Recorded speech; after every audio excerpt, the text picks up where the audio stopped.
Pollastre al forn amb sidra. Necessitem un pollastre sencer net, una llauna de sidra o de cervesa, una branqueta de romaní, herbes de Provença, sal i pebre, oli d'oliva i unes patates per acompanyar. Untem amb oli la pell del pollastre.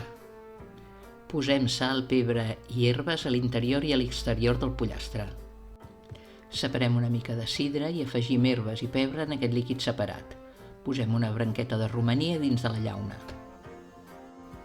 Emboliquem molt bé la llauna amb paper d'alumini i la posem dins d'una cassola. Col·loquem el pollastre a la cassola amb la llauna al seu interior que li fa de suport. Tallem les patates i posem sal, oli, pebre i herbes. Posem les patates a la safata amb la resta de la sidra. Ho fem coure al forn, preescalfat a 170 graus centígrads, amb aire, unes 2 hores. Hem d'anar remullant de tant en tant amb el suc.